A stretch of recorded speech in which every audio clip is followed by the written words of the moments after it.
which just happens to be the second ordinary meeting of the 171st session of the Queen's University of Belfast Literary and Scientific Society.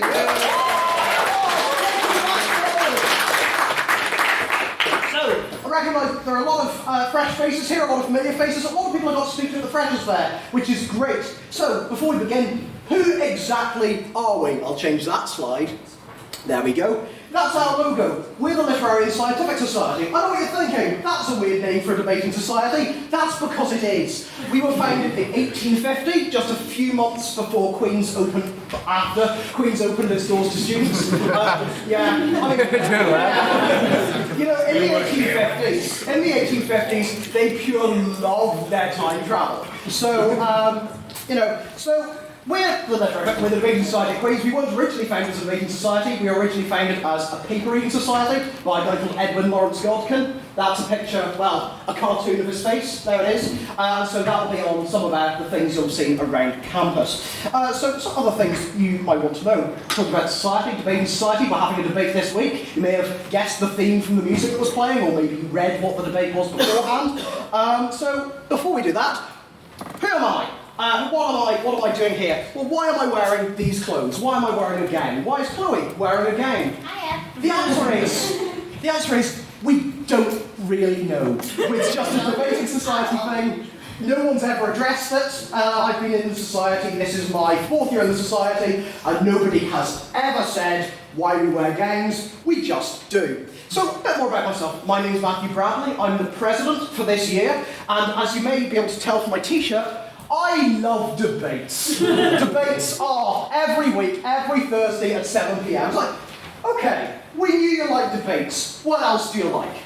Well, as you may be able to tell from looking at me, I like Greggs, both the bakery, yes, that is my graduation photo, and the Davies. He is by far my favourite comedian, and he has inspired a lot of this year, so I'll just leave those images on screen for a bit longer. That'll do it. So that's all about me. But what about, there's a hand up which is very uncouth on this occasion, but I will take it, okay? That second one's only one, Greg, you liar. The first Greg was the Greg's shop. Greg's is...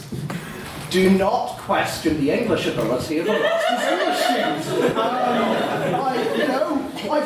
I've done English, this is my 4th year, and I've read at least 6 words. So you can hope I know what I'm doing. But first, announcements. So you may have noticed over here, oh my God, who's this handsome man with the technology? So, as you may have noticed, yes, that's a microphone. It records audio. We stream all of our debates over Facebook Live, so if you are not in the country, if you're on holiday like some people, you can listen in. You can listen in to our debates. They also go up on Spotify on the Sunday, which is quite good. You can listen back to debates. We've got a catalogue going back until, I believe, around 2013. So if you want to listen to an old debate, get on that Spotify. Also, follow us on Facebook, Twitter and Instagram at THB Muggles. That's where we will post all of our news and things, especially the event pages on Facebook, which tell you where the meetings are going to be. Normally, we are across the quad in a room called the Senate Room, which is like this, only lower. So that's... It's more flammable. It is more flammable, and I often wonder whether it will all go up in flames. But, as of yet, it hasn't. One time I was standing outside the Senate Room because I was going to room bookings, which I'll talk a lot about later, and the fire alarm just went off, and I was so certain that someone had just decided there should be no more debates. And it just gone all horribly wrong. If anyone tries to take us down, I will destroy them with the cruelest stroke. That got really dark really quickly. That was I have embraced my own supreme leader Snook, or Voldemort, as it may be this evening. So we've got a couple of announcements. First of all, we have got our external convener, Becca McMinn, to talk to you a bit about the opportunities the Literary gives you to be able to go and debate at other universities across the island. So you can do some speaking.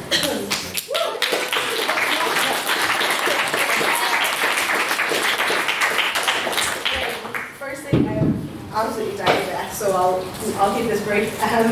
So hi, my name is Becca. I'm the external convener, which basically means I am gal for competitive debate, which is something we do here at Literarific. We send people to IVs, which is inter-varsity competitions all over the country. Competitive debate is kind of similar to what you see here, but it's a little bit different format. The competitions are a really great way to like try something new and challenge yourself. They're also just really fun to go to. They're such a good experience to like go to different universities. So if you'd be at all interested in giving it a go, come speak to me. Firstly, we are going to a novice IV at University College Dublin next Friday, which is Friday the 4th. The competition is specifically designed for people who haven't took part in competitive debate before, so you could be a first year or just someone who's never given it a go before. I went last year as a novice and really, really enjoyed it. I absolutely fell in love with competitive debate, so if you would be interested in having a go, please speak to me ASAP. The competition is quite soon, so we have 4 spaces, 4 speakers to send. So if you'd like to be one of them, please come speak to me. And then the second thing is we're going back to the Irish Times this year. Irish Times is like a massive debating competition all across the island, and we've had great success at it the last couple of years, so we're going back for another try. Again, if you'd like to have a look at that, please speak to me ASAP, because we kind of need to get numbers in for that. So yeah, it's a really like, cool thing to do. It's a really great experience. So please come speak to me about it. Yeah, that's fun. It's a really good vibe. So, next to speak to us, it's Colin McArdle, who's our events officer, talking to you about some events.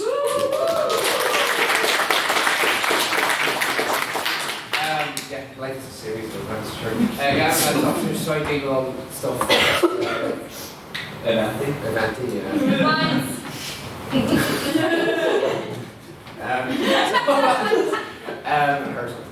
So we have a couple things coming up. We have our Storm and Mixer, which is really good.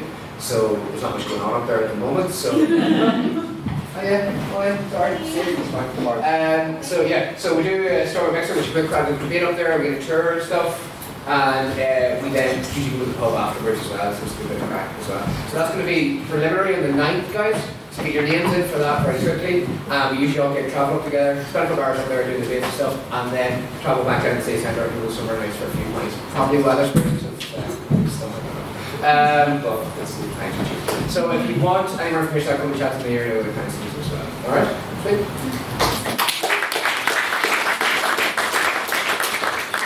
Before we move on to other announcements and indeed the reading of the minutes, Chloe, you had an announcement about the housekeeping minutes? Oh, yeah. So, for those of you who don't know, because I don't talk about it enough, so you haven't met me, you won't know, I'm a women's officer for Queens. So,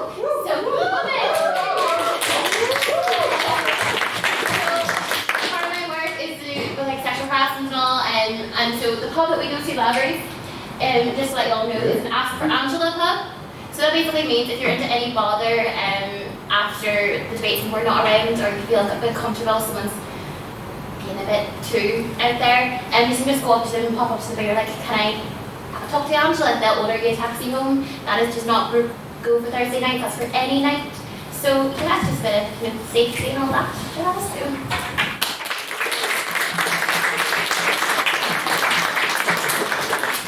Before we move on to the minutes, are there any other council members that want to give a quick announcement about anything, just in case? Yes, Mr. Russell Mann, our internal convener.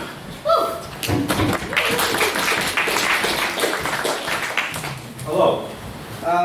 Internal convener is a very fancy name for I am the person you talk to if you want to speak at debates. So after we are finished here this evening, most of you who were at the Freshers' Fair hopefully got a term card when we were at the stand. We unfortunately ran out of term cards because we had immense interest in them. But if you don't have one, we'll have a list up. And if you are interested in speaking at any of the debates on the term card, you can come speak to me afterwards. I'll have a laptop with a spreadsheet open and we can see about getting you signed up for stuff. So sweet. Hey! I would encourage you, if you are even possibly interested in speaking, to sign up. The only way you can find out if it's for you is by giving it a go. And you'll be given a good amount of support. Meet up with speakers beforehand, just to make sure you're in the zone. Our training officer, Mr. Olkin McSparren, who talks about training things. So, essentially I'm the training officer, so I'll be talking you through all things trains, electric, steam, you name it, okay? No, but I did nothing else going to be funny. Right, but anyway, essentially I'll be talking you through how to go about debates, the structure of debates, and pretty much everything you're going to see here tonight. I'll break that down to point by point, how we structure the debate and organise it. I'll also be discussing competitive debating and the ways to give speeches for competitive debating, and just pretty much any general debating inquiries and how to improve your style of debating, your delivery and the like. I'll be talking you through. I'll be holding my first training workshop on the 1st of October in the PFC in a room which name I've forgotten, however I'll have an events page up for it. So if you want to know more about that, just come and talk to me after this is done.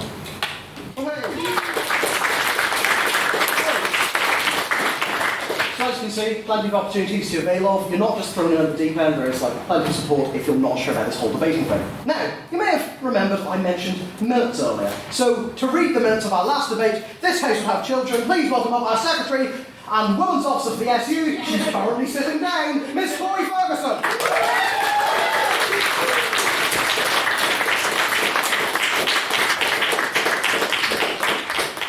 It's a bit of a walk to get up here. Like, you don't really realise until you're going. So hi, as I said, I'm Chloe. I'm the secretary for this year. I'm really excited to get to do all the admin. So basically what that means is I come up to the front of every week and I basically talk about what happened the week before, kind of give a recap, try to be funny. It's not going to happen.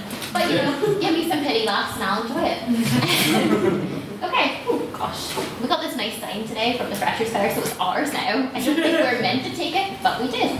Nobody stops me. Well, that's the important, but you know, if you weren't caught, it didn't happen. Yes, of course. Well, Recording us saying this, just so we... yeah, strike it, it's fine. I'll not edit it, he'll not record it, it's okay. Okay, so let's just crack on in there. So on Thursday the 19th of September, 35 members of the Literary and Scientific Society, Queen's University Belfast, came together for the first ordinary meeting of the 171st session, that's a mouthful, to debate the motion, this house would have children. This evening began with nerves and a buzz in the room. What would the year hold? When would the next power couple emerge? How long would it take for President Matthew Bradley HLM to make something he calls a joke?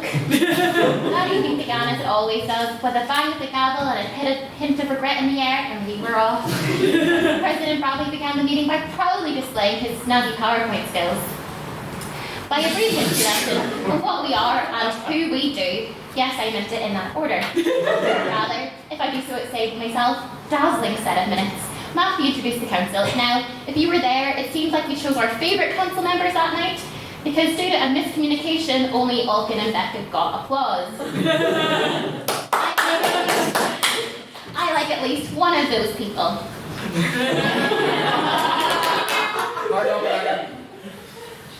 After a small dose of housekeeping rules, we began with private members' business. Mr. Shagloff of HLM opened up the year by highlighting a disturbance in the room around us, a mischief of sorts.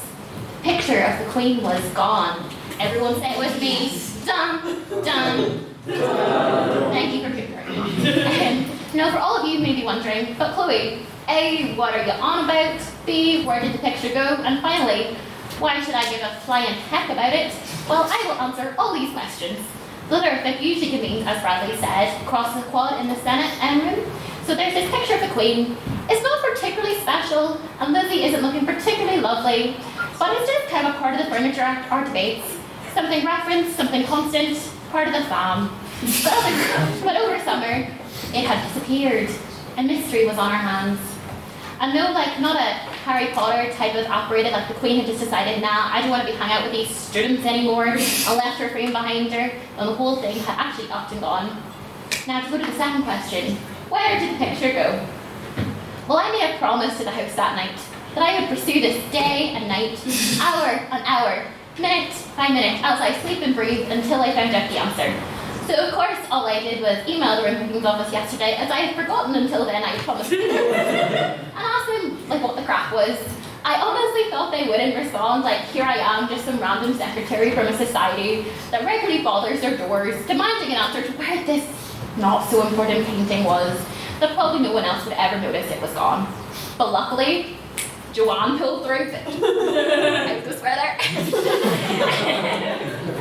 So as you can emergency at 4:15 yesterday afternoon to my other shop and received an email that read, Dear Chloe, many thanks for your email and inquiring about the portrait in the Senate room. It's currently with the curator who has it out for reframing, overselling into a one Kind disregard, Joanne, the manager for timetabling. I don't like the ominous capitalization of the curator.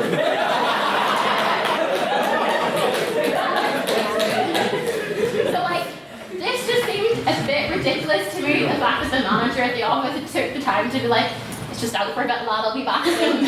I'm like, she's too nice. So there you have it, for better or for worse. Queen Portrait will be back. And as I mentioned before, you find out, should you care? Well, when you find the answer, can you please tell me, because I still don't know why we obsess over it so much. So in other news, other pieces of private members' business were taken from Mr. Matthew Sullivan, HLM, Miss Rebecca McMinn, and ending on a fine to Mr. Malcolm McFarren, who was charged with a request for custard creams from Mr. Mark Gilmore. No.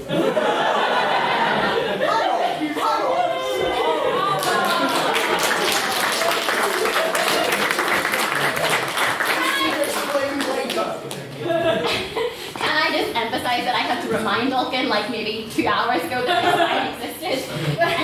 Okay, so moving on to President's questions. Mr. Mark Gilmore, the man himself who likes custard creams, asked, Matthew, what do you think the best biscuit is? Now, as for your round of applause, I'm sure you can tell that Matthew responded, for Doctor Who-centric reasons, custard creams. Now, I think this gives a great insight into what our society is about, how we make informed decisions about its direction, and most importantly, of course, its finances. Decisions primarily based on Doctor Who. As anyone who knows our president, that is very much correct. Mr. Corngold next asked, what world leader inspired you the most? President Matthew took some time to ponder this question, revealing to the House that this exact question had bothered him in recent months, kept him up at night, made him question his very being, and what moral philosophical conclusion did he come to? That's right, Mr. Worldwide, baby. He argues at the House that this sheer volume and excellence of lyrics acts as a template for what the ludovic should be, whatever that means. And President's questions end on Mr. Jack Platten asking the President, if you could have a family member join council and not betray you, who would this be? The answer to that question is far too sad to repeat. Other questions were also asked by Mr. Matthew Sullivan, HLM, and Miss Pippa Hobbs. Next, a vote of prior opinion was taken on the motion, this House to have children. There were 16 votes for the proposition, 6 votes for the opposition, and 8 for the abstentions. Training officer Mr. Malcolm McFarren was for the proposition, by declaring that although his mother had been diagnosed with his brother, there were indeed benefits to having children. Mr. McFarren used his argument to argue that as a society we have become obsessed with only caring for ourselves, and the act of children remedies this. He pushes that children are bundles of joy and labours of love. Now, no harm, Malkin, but as a woman who would actually have to like one out, I don't really know if I Take a second to appreciate that popping noise. The context was. It will be magical. So opening for the opposition with the enthusiasm and graphic detail of a 50-year-old GCSE biology teacher who kids refused to call her back, Miss Beck McSorley took the floor, declaring there are just not that many grave sites anymore, so please do not have sex. As I mentioned previously, per sunshine and optimism, Miss McSorley went on to describe how women are less pleased with their vaginas after giving birth, describing the pooping and vaginal tearing that comes along with it. Like, I swear, all the eggs like I ever had or could have just pulled back inside me. Like, as I wrote that and had to read it. Speaking second for the proposition, Miss Inman Peracte, I tried my best. Began by taking her hair down, and that's how you know it's serious. She began by debating that as a feminist, she found that relationship satisfaction dropping by having children is disturbing, and for society to be better, we need new blood, for us to teach it to be better. She summarised by saying that by the time you reach 40, life is boring, and you're going to reaction. In that, you can have the reaction when you're 40 and still use protection. Emma was also fine during the debate. Why, you may ask, she's Spanish, that should say enough. Mr. Tierney Kirk, I got her permission beforehand, it's okay. Mr. Tierney Kirk spoke second for the opposition, arguing we have the responsibility to have the rights and values, and the children do indeed bring legacy and fulfillment. But please, for the love of God, keep them away from him. Do not have kids, because they annoy him. Do not even have sex, because that will also annoy him even more.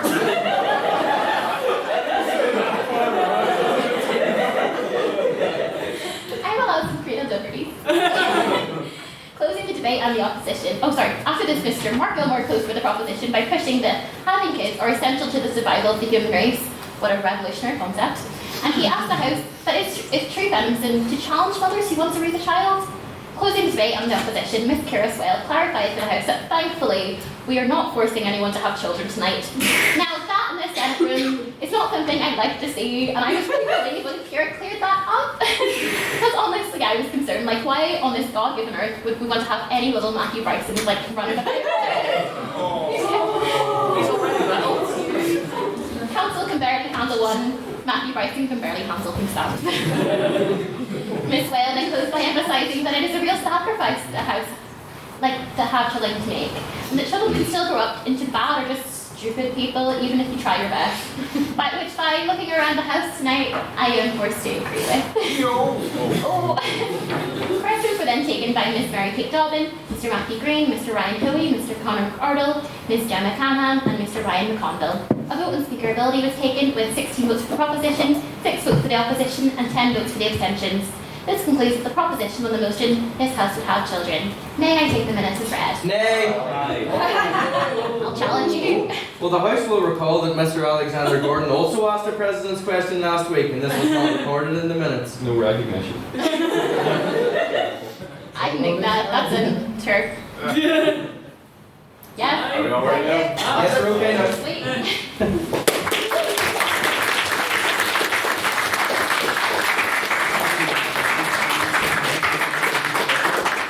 Thank you very much for those minutes. There will be a lot for me to clarify later. So, I brought this gavel up with me because it makes me feel like really powerful, like Thor. So, I'm now going to do a bit of housekeeping because, like, everyone loves housekeeping. They love it when someone says what's expected to happen in the evening. So, week on week, we have a debate. So, we'll start off with, if the PowerPoint works as I think it does, oh wow, there's an agenda. So we start off with something called private members' business. This is your chance to bring up issues that are topical in the world. We can start a discussion, that'll be really good. President's questions, that's where you ask me questions. We'll keep it fairly brief this evening because the interest of time, so we start a bit later, but you'll find more about that at the time. Vote of prior opinion on the debate, which is what your opinion is before it. The debate, it's a debate. A vote on speakerability, which is a vote on how well each side did, and then we go to the pub. The thing about the pub is, you don't have to drink to go there. It's kind of like a social hub of the Edinburgh. So what will happen is, after the debate, our events officer, Mr. Colin McGargle, who's taking a lovely photo there, he'll be standing outside of the room. You'll huddle around him like he's a planet and you're all like asteroids coming in. I don't know what that metaphor was. Like you're orbiting him, and then as you orbit him, he moves towards Lavery's pub. You don't have to drink. I don't drink. It's just a good place to convene after a debate, to have a chat, get to know people, speak to council, all of that good stuff. Now, during the speeches, obviously, show respect for the speakers. So, don't talk loudly during the speeches. Don't start doing some admin. Don't start hitting each other. Things like that. You can also ask questions during the speech. I'd like to remind you that these should be very polite. If you want to ask a question, we'll get onto that in the rules, but make sure the questions are polite. These aren't actually the people's opinions, they're just representing that viewpoint for the sake of the debate. I actually haven't noticed any this evening, but sometimes some people will come in to the room with a wee bottle of, it'll be a wee cheeky little, I'm not saying what it is for the sake of the recording, but drink. They bring drink in. Don't get Barry chuckles. That's what I'm saying. Look, don't go overboard. If you'd be comfortable having it in a small, quiet restaurant, that's okay, and we will turn a blind eye. Any more than that, we'll set Paul Chuckle on you. I don't know. That was a vague threat, but it's quite good. So, with regards to swearing, you may have noticed that there were some fines issued during the minutes. I will say very categorically that Inma's fine was not because she's Spanish. It was because, very categorically, And I want to make that very clear. It's because she dropped the F-bomb twice. Now, I see a few people in here that maybe weren't at last week's debate, or maybe have been here before, and you don't know the score for this year. So it used to be that you bring in a bottle of port. As I've said, I don't drink. So what the fine will be? Yeah, but I make the rules tough. So the fine will be just whatever I think of at the moment. And so it's the kind of thing, normally they'll go over to Candy Corner over there. So, I can't remember what Olkin said, but it was quite rude. And so, pardon? The S word. The S word. Ooh, It's like you've been brought within a teacher's office, and what did you say? Yes, what did you say, Olkin? Have you been... Are you going to have a demerit? So he brought in a packet of custard creams. Inma brought in a packet of bourbon biscuits, as requested. They are there. They'll be going to Candy Corner when it's time for them to go to Candy Corner, I suppose. And so it's completely at my discretion whether you're fine. If it's part of a quote and you need to swear, I'll be like, it's okay for now. But if I just don't like your tone, bit of what's happening in the back there, there's a bit of disruption. I took an innocent, what are we called? You murdered an innocent creature while we're trying to share a debate. Can we change it to Oaken Long Legs instead?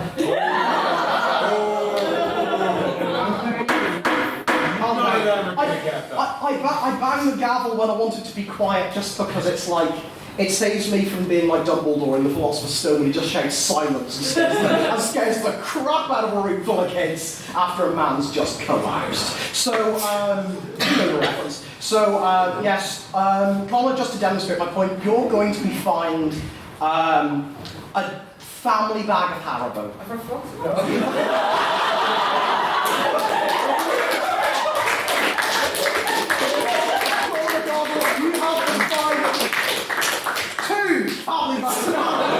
Because that just shows it's tough being the president. It's tough being the president, but sometimes you need to crush dreams. So, we want the society just...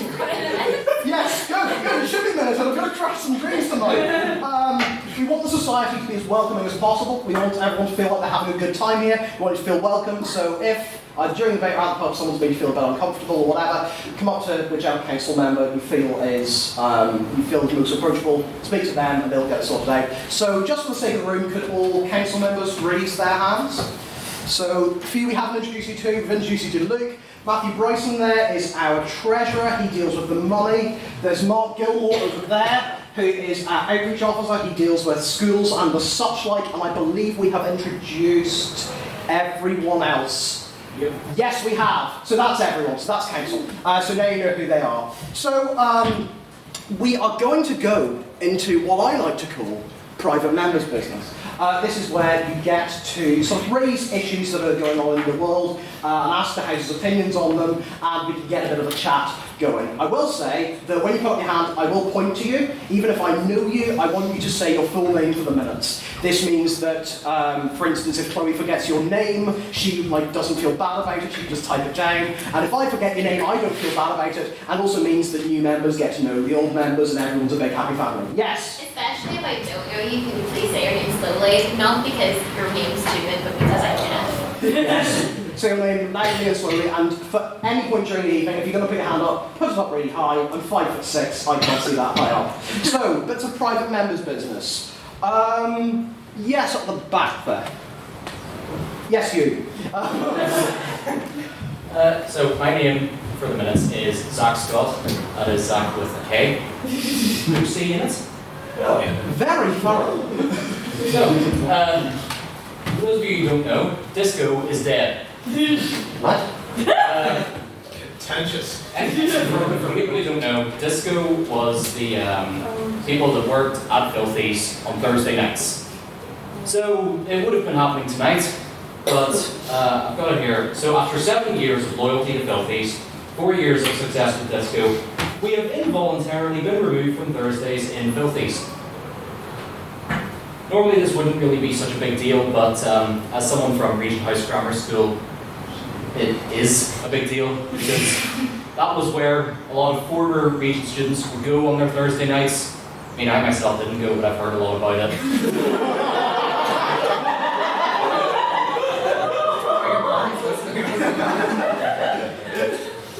And as a result of this, the disco people have said that they want their former customers to boycott Filthies and basically just never go there again.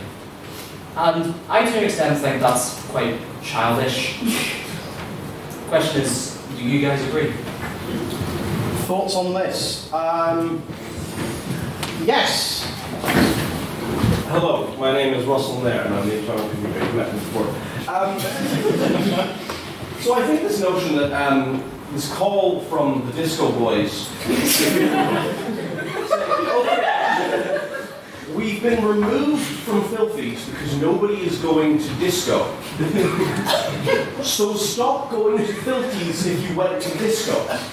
It seems like it's going to have zero effect because all three people in their late 70s who are going to disco night at Filthies are now not going to go to Filthies. I think the Filthies are going to look at this, go, yeah.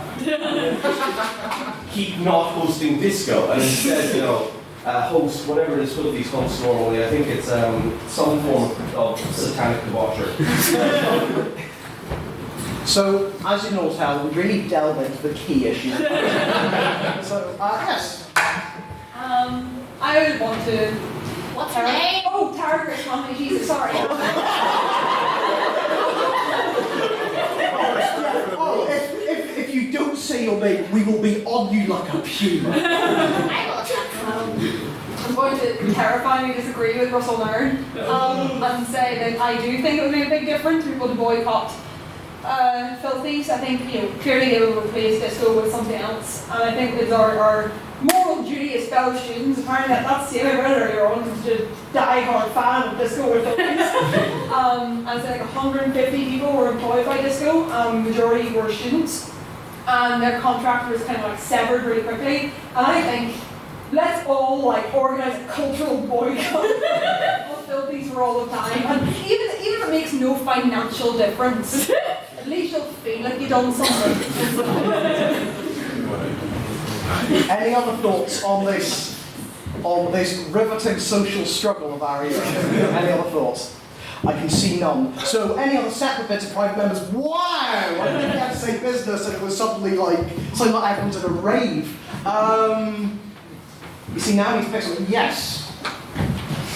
I'm Tom McGinnis. I'm not anybody. I would just like to take this opportunity to wish everyone a happy Stanislav Petrov Day. Today is the 36th anniversary of the day when Soviet Lieutenant Colonel Stanislav Petrov saved the world by not informing his superiors that an American missile launch had been detected when a false alarm had been set off on his computer. And so we are all sitting here today because one Soviet fellow went, no, probably leave it. Then just a moment to pause and reflect on how horrifically temporary all of our lives are. I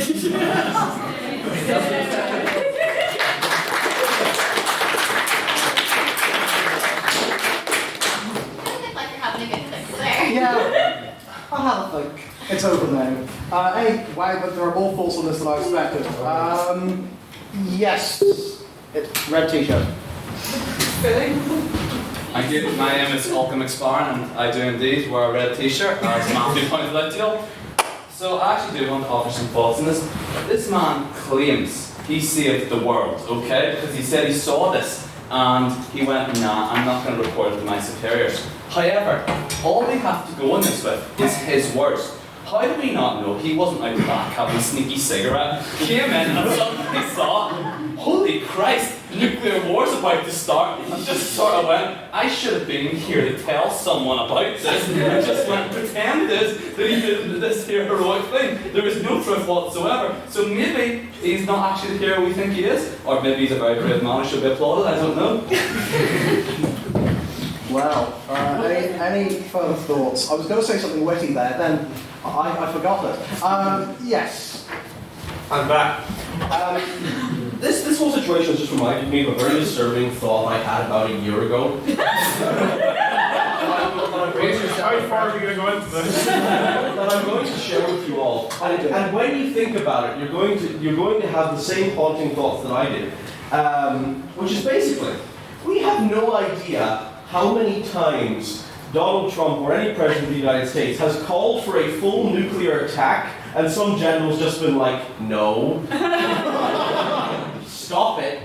Don't do it. And I know which study you're going to quote. You've quoted it to me before. But I just think it's funny. Isn't it funny we're still alive? I think I'm going to cut any further responses on that. Any other bit of private members' business, especially from people who maybe haven't been here before. So it's always great to get involved. Yes, at the back then. Just say your name very loudly from us. Ryan King. Am I able to return to the filthy situation? Briefly, but I'm not going to let anyone respond. Needs a response. Okay, needs a response. Okay, it'll be the, okay. Yes, we got no people through the door. Cracks 9 on a Tuesday and filthy's got rammed every week. If people aren't doing their promotional work and not getting people through the door, what do you expect? He's right. That's right. He's just correct.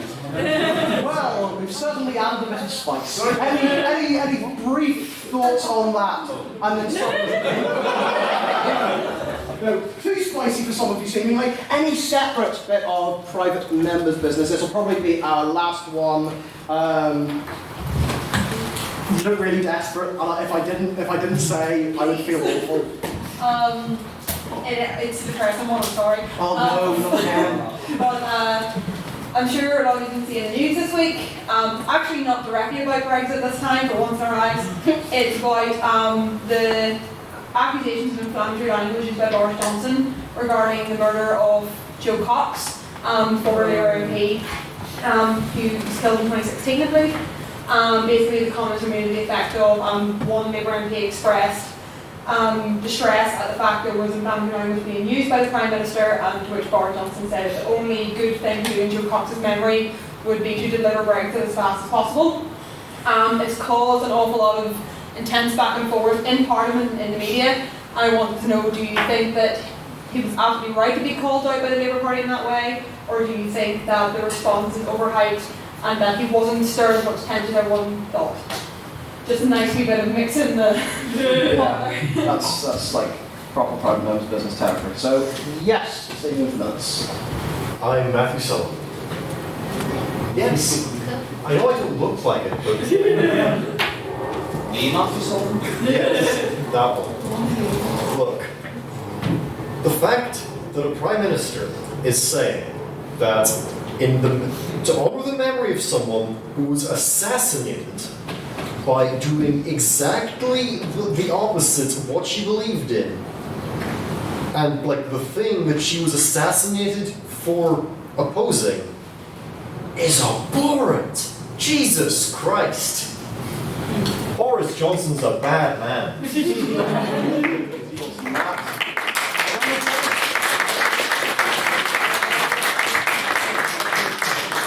You may notice during these bits that I will not clap or agree or disagree with any bits of private members' business. This is so that I'm impartial, so that I'm a mediator, so that all that happens. So if you go, why isn't he responding to any of this? I am listening, I am engaging, it's just that I need to remain impartial. So at the back.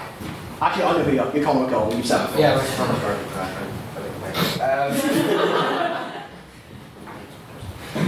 Yeah, I totally agree. It's absolutely important. The language in Britain, and I think we are forgetting that Joe Cox was murdered. The reality is that a sitting MP was murdered for the first time in I don't know how many years, and that was so quickly forgotten after the Brexit referendum. And the inflammatory language is being used is terrifying and it's frightening. And we should all, well, I think what Brexit is sort of like, oh, sick of it. We have to pay attention to this because we're seeing a rise in something very, very dangerous and very, very scary. British politics is as messy as filthy as at 3:30 in the morning. It's just becoming an absolute nightmare, and we have to be very, very careful with our language as to how this goes. Like, there were recent reports, I think it was to do with the Lib Dems, her child was threatened. Labour MP had her windows put in her constituency office. You know, it makes here look pretty chill, you know. So it's incredibly frightening, and I completely echo the comments of the honourable member there as well.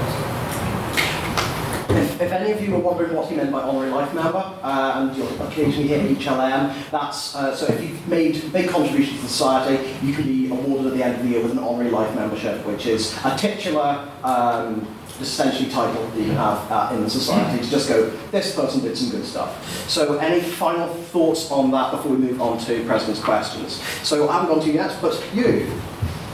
Mr. Shea Glasgow, HLM. So we've already heard about the kind of, the language, the kind of inappropriate language that has been used this week by the Prime Minister and other kind of Brexiteers. Just earlier this week, we had the Daily Mail refer to Baroness Hale, who's the President of the Supreme Court of the United Kingdom.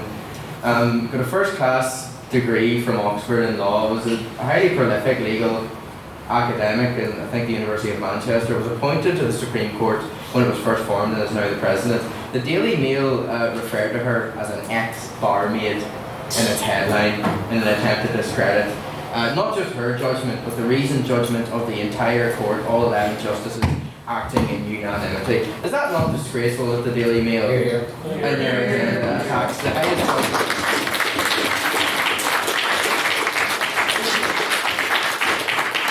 I think one final thing to close this off. Yes. John Patton. I would like to remind as well the honourable member that this is not even the first time the Daily Mail has mocked, belittled or attempted to incite violence against the judiciary. If you remember the headline they read in some relation to Brexit, I forgot in the context, was describing members of the judiciary as enemies of the people. It was the judges who said that Parliament had to vote to deliver the Brexit, had to vote to leave the EU. So judges implementing common sense are enemies of the people. Obviously we've seen from Boris Johnson and many of his contemporaries a rise in language that has emboldened the far right. For example, the organisation behind the individual who assassinated Joe Cox have been emboldened to an appalling level, that being EDL, have been emboldened to such a level that they see him as their Prime Minister, that they can go in the street and march and use his name against all forms of minority to an appalling and horrific level. So that will close off that bit of private members' business. Now we move on. Private members' business. That's that done. We now move on. You see, when I put the PowerPoint on that computer, it changed the font for me, and the ticks were perfectly aligned before. So it's really annoying me. So now we move on to a brief round of President's questions. This is your opportunity to ask me whatever you want. New members, if you've got any questions about society, what exactly goes on, this is an opportunity for you to ask them as well. So for bits of President's questions, yes, beside Mr. Patrick. Basically, I'm Kara Swale. So you say you love Greggs. Basically, what is your favourite product in Greggs, or what is your most favourite deal? My favourite product in Greggs. Now, I used to, if I knew I was going to have a pretty bad day in my last year, I would go in and get what I would call a king's breakfast. Now, to some people this is disgusting, but just look at me. Of course, I'm going to say something about this. I would have one sausage roll and one caramel custard donut for my breakfast. And the reason why I'd have called this the king's breakfast is because if I thought the day was going to be bad, I'd have the sausage roll first and the donut as a dessert. If I thought it was going to be dreadful, I'd have the donut first and the sausage roll as a dessert. So yes, those are my favourite Greggs products. And this is exactly the kind of question you'll be hearing all year. Any more? Yes? Yeah, I'm Emily Monroe. So I have a Greggs situation that I would like to hear your opinion on. Okay. So 3 weeks ago, I went with Greggs and ordered a sausage roll and was given a bag with 2 sausages in it. What are your thoughts? Shame on Greggs. I can just say that my brand loyalty has never been more shaken. I just left Greggs, so I can comment. Right, I see what they've done there. There's been a simple semantic issue on the part of the seller. That happens a lot. They have mistaken the very common item, the sausage roll, with some sausages in a roll. The sausage wrap. The sausage bap. which is really good because they call it a BAP, not a roll, to like avoid any kind of confusion. So I am disgusted that this could happen to you, quite honestly. I think you should take it up with the management. Yes. Yes. John McDonald, Shadow John. I just, as a man who has never been to Greg's, I would.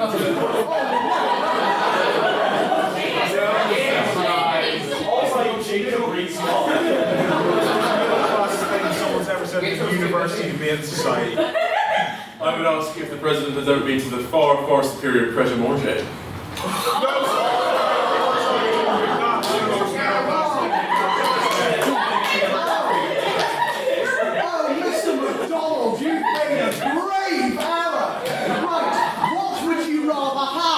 Would you rather have a sausage roll that you know is going straight to your arteries, or a little pint of grapes? I know exactly what I'd rather have. I have indeed been to Pret a Manger. I've been to London a couple of times. Yes, this is the topic we're on. We're on Pret a Manger versus Greg's. It is the Batman v Superman of our age. Only more entertaining. Yeah.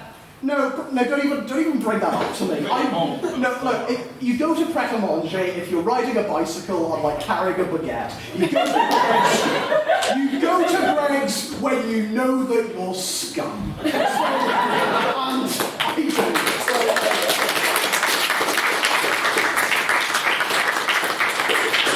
Yes, Mr. McSparrow has just reminded me. I met a lot of you at the Freshers Festival. I met a lot of you at the Freshers Festival. Comment down, that was a delightful tale.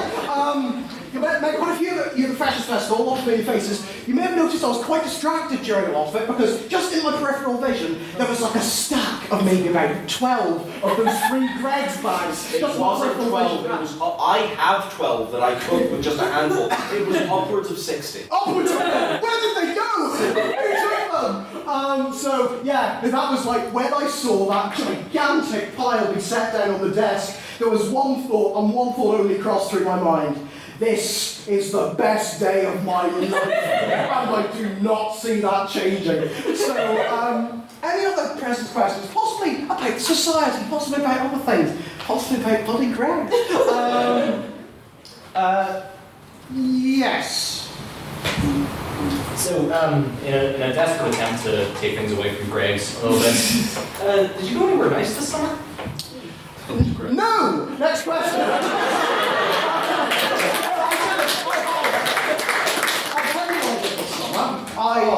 I sat down, I did some sleeping, I built a PC, I lit the PC, I played a game, I went back to sleep. That was my summer. So I didn't really go anywhere nice. I went to Borderlands 3. That's where I went to Pandora. So any other questions? Yes. You. Okay. Given the topic of our debate tonight, if you were a student at Hogwarts, what house would you be in? Interesting. I have done multiple quizzes on this, and it wouldn't surprise many of you to know that I am in Ravenclaw, which is like... Yeah, okay, so some people would think Hufflepuff because of the way I act, but when I'm in exam season, I am biologically closer to a moth. I'm just like getting in there, getting that work done. Like the light is I'm just stuck to the light of the computer screen. But yeah, I'd be in Ravenclaw. Also, notice the way throughout the books, Ravenclaws barely get into any trouble. Hufflepuff dies. Slytherin's causing chaos all over the shop. Gryffindors, right? Harry, Ron, and Hermione did some really good stuff. Also caused quite a lot of mischief, but they just happened to cut out the propaganda that's the films. That's what they are. So yeah, Ravenclaw, that's a good house. Any other? There's a lot of these. I'm going to check the time. Yeah, I might be able to do 2 more. So, Mr. Nairn. Mr. President, you are a student at Hogwarts. I am. Yes, you're going through your day-to-day life. It's second year Transfiguration class, and you go into the room. You place your books on the table. The books, of course, you've had a great deal of trouble purchasing using the last of your galleons. Your galleons, thank you so much. And you put the books down, you open it up, and the teacher, who's an old haggard woman, looks at you and she goes, "Today's transfiguration class. You're going to transfigure something, and the cup is placed in front of you, and you're told to transfigure it. So my question to you is, which item from the Greg's menu do you transfigure it into?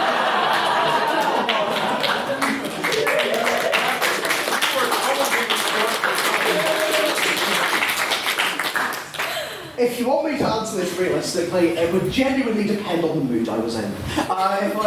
If I was not having a good day, as we mentioned, the king's breakfast, it would be either the sausage roll or the donut. I'll go for the donut. Because like a sausage roll, it's a sausage roll. But if everyone else, I'm presuming you're referring to the scene in Chamber of Secrets where they're transfiguring animals into the goblets. If everyone else has transformed their goblet into like a sparrow or something, then they see me with a donut. It's like, stop the sparrow! It's a donut! So that would be, it would be the caramel custard donut. Can we consider the moral implications of someone turning a sparrow into a donut, then eating it? I think it was the sparrow into the cup. Or the cup into the sparrow. I forgot about that. Right, here's the thing. I did a Patronus test. I'm not sure for Guys, calm down. I'm trying to regale you with important information. I did the Patronus test on Pottermore, right? And I found out that my Patronus was something really wick, like a wood pigeon. And it really annoyed me. For those of you who aren't really big on Harry Potter, Patronus is like almost like this ethereal spirit that's cast to ward away Dementors, and it's different. It's a different animal for every person. But just for the sake of the minutes, my Patronus would definitely be Mr. Worldwide himself, Pip. Imagine a load of Dementors coming at you. What Dementor could suck your soul away when they hear the sounds of "It's Mr. Worldwide, Dally"? Like the Dementors would just straight up die because Pip spreads joy. And I know there's a lot of hands up, but on that note, because we are short on time, I'm going to now move on to the vote of prior opinion. So that's President's Questions done. Here we go. And so it's time for me to introduce tonight's debate. And I have done this via an unnecessarily complicated graphic.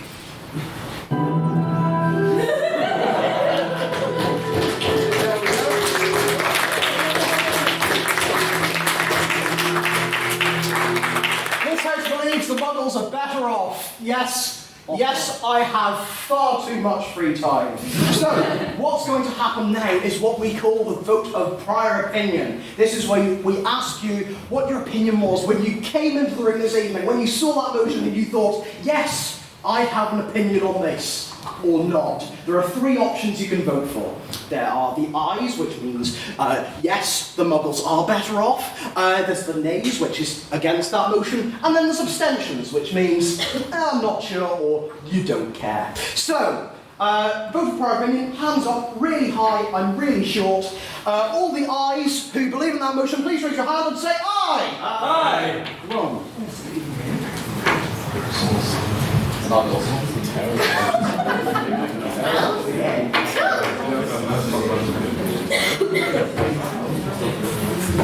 All those, calm it down. All those against the motion, please raise your hands and say nay. Nay. Wow.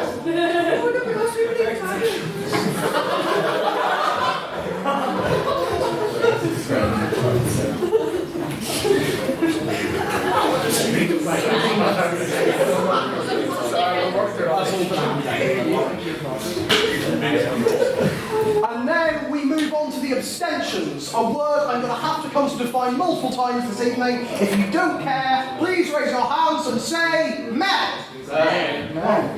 That's all you Hufflepuffs. Yes! Madam Secretary, would you please read back the votes? On the motion, this House believes the Muggles are better off. With proposition, we have 12 votes. With opposition, we have 25. And abstentions, we have 10. So opposition has it. The opposition has it, everyone.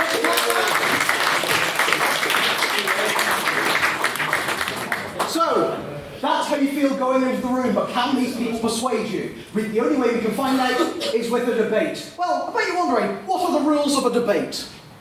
Oh wow, look at that. So, the rules of a debate.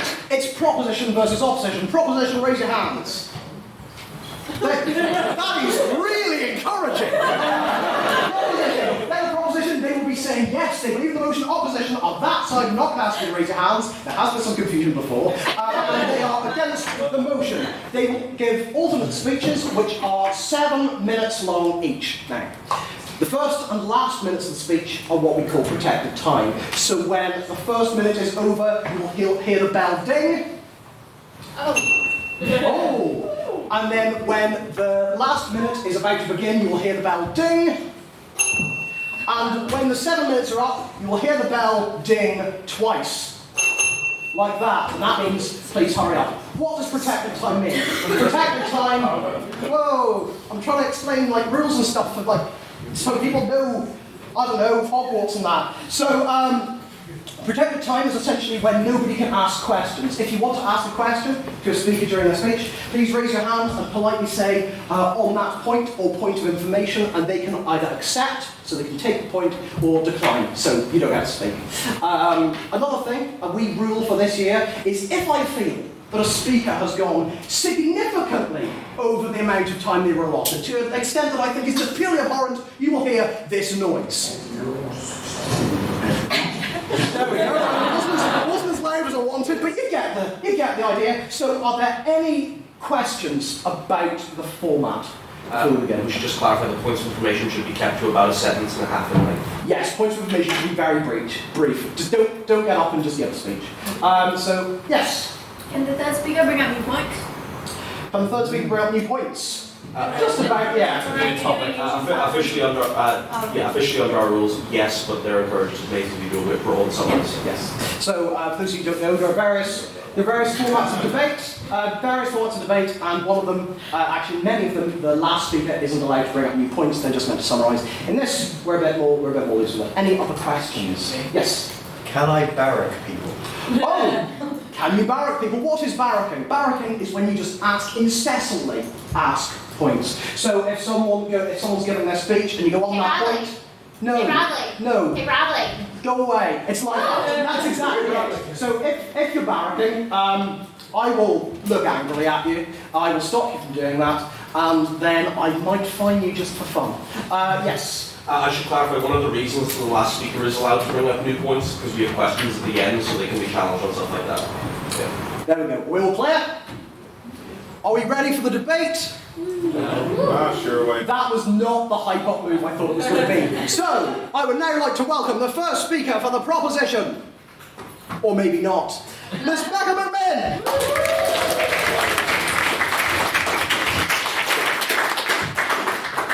Okay, two things just to start off. Firstly, I'm so sorry for how my voice sounds, and secondly, oh my god, that's so weird to see your name on a massive screen, but okay. So, Mr. President, members of the House, Muggles and Wizards alike, I'm here this evening to open for the proposition in this debate and tell you why we believe the Muggles are better off. So I'm going to start by defining what we mean by better off and talk a little bit about Muggles and Wizard cultures. Then Tom is going to tell us more about Wizarding society, and then Inma's going to make some more points, mostly about like Wizarding world and technology, and close out the debate. So firstly, what exactly do we mean by better off? By better off, we simply mean that the Muggles have better quality of life overall as opposed to the Wizards. And also, while there are, we assume, Wizard and Muggle societies all over the world, for the purposes of this debate, we're talking about Wizards and Muggles in this part of the world, the ones that we see in the Harry Potter books and movies. So, my first point is, the Wizards have it much worse off in terms of their day-to-day lives. Think of simple things that we all as Muggles take for granted.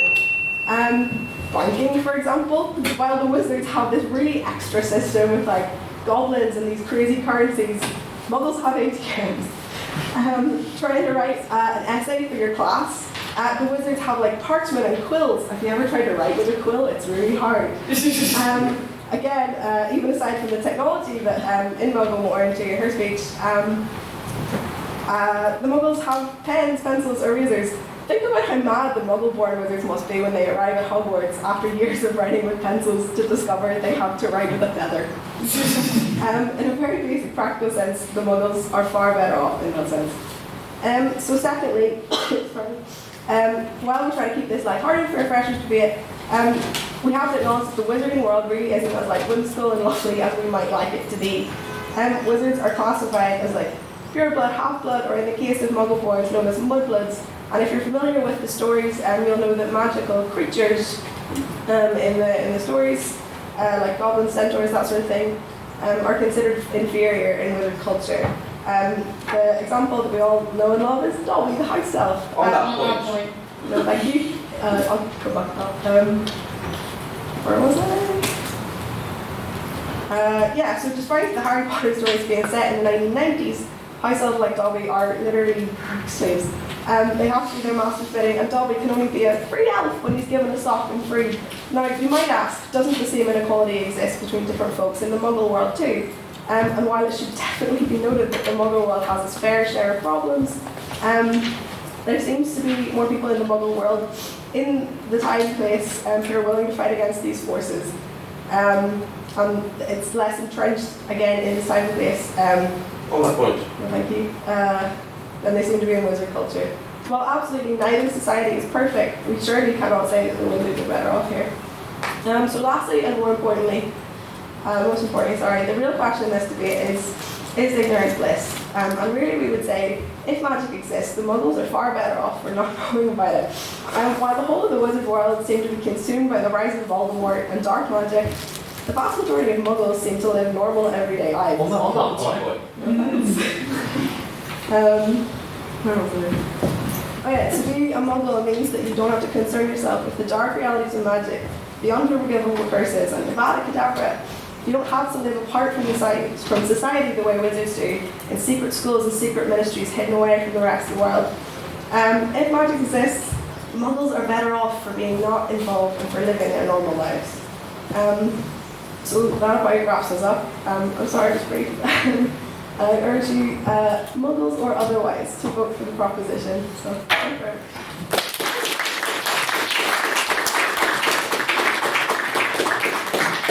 Thank you very much, Mr. McMillan, for your speech. Now, it gives me great pleasure to welcome up Mr. Russell Laird to open for the opposition.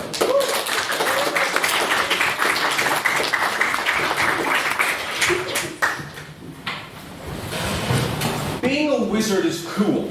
I don't think anyone here is going to try and deny that. Now, the Harry Potter novels exist as escapism, fancy to allow young children, and occasionally much older children, to abandon their disappointing reality and live instead within a fantastical world right beneath our noses. It appeals quite gutturally to the base human desire for there to be something more to the world than we can perceive. With this in mind, how then could it ever be possible to even suggest that wizards have a worse lot in life than regular mortals, when their entire fictional existence is a result of a desire to escape that regular mortality? I'm going to briefly address Becca's point about the notion of, all these dangers around the wizarding world. The films we saw took place in a very particular wizard history bit, which is basically World War II, but with wizards. And to suggest that, it was more dangerous to be alive during the time of Wizard Hitler is the same as saying, it was more dangerous as a Muggle to be alive during the time of Hitler. I think it doesn't really stand for the entirety of history and society. That point? No, thank you. The opposition holds that wizards have an infinitely better life than Muggles on nearly every metric, and suggests that Muggles have it better are mere apologetics for an inherently inferior people. To highlight this argument, I'm going to be talking about the practical benefits of wizardry over Muggledom, putting forward that it is both significantly cooler and that it makes life much easier. Alkin will go on to talk about the increased overall happiness that exists within wizard society and the rich culture it has on offer. Finally, John's going to emphasize to you why Muggles are far worse than they're cracked up to be, and why they should be derided rather than embraced. As I said, being a wizard is cool. To illustrate how unbelievably cool it is, I'd like to share some lines from my favorite Harry Potter film with you all. You're a wizard, Harry. I'm a what? Harry. You're a wizard. I'm a what? A wizard, Harry.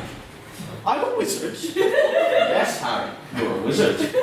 But I'm just Harry. I'm just Harry. You're a wizard.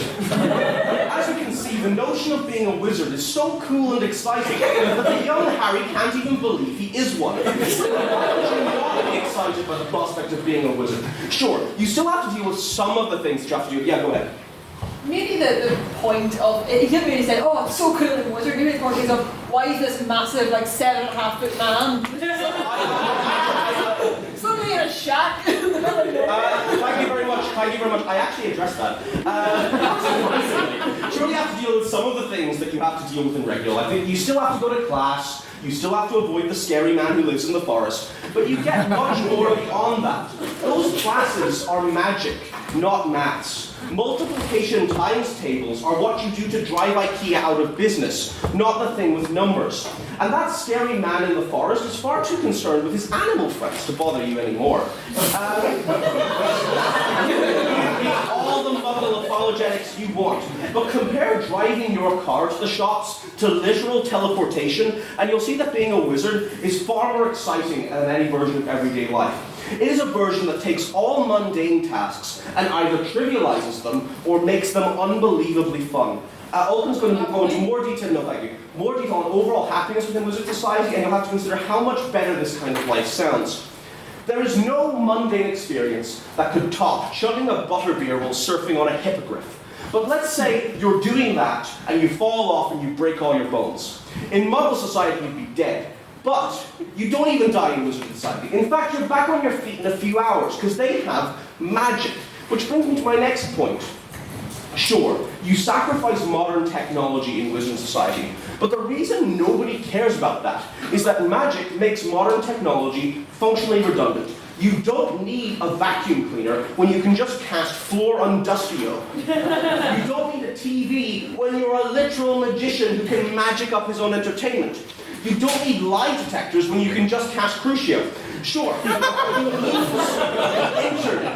you lose the internet, but you don't need that anyway. It's full of muggles complaining about muggle problems. Oh no, there's a bad man politician being bad. Who cares? I'm a wizard. It literally doesn't affect me whatsoever.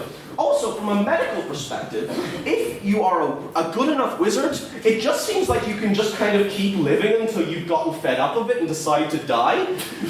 And then you can go do freaky ghost stuff. So, that's pretty cool. In essence, every single problem in Muggle life that also exists in wizard life is either trivialized or made entertaining by the addition of magic.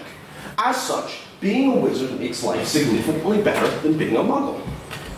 To conclude, being a wizard is infinitely better than being a Muggle from both a being a wizard is cool perspective and the practical perspective of everyday life. There is no legitimate argument to be had for the superiority of Muggles, as they literally lack a significant trait wizards are born with in the form of magic.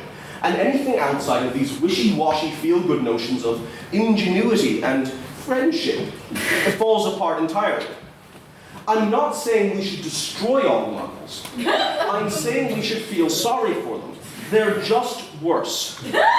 As a great wizard once said, greatness inspires envy, envy engenders spite, spite spawns lies. Those who say that Muggles are better off than wizards have been inspired to envy by the greatness of said wizards. And through that envy, it has turned to spite. And that spite has spawned lies. Do not be envious agents of spite, as the proposition are before you tonight. Accept the superiority of wizards over you and vote for the opposition. Thank you very much.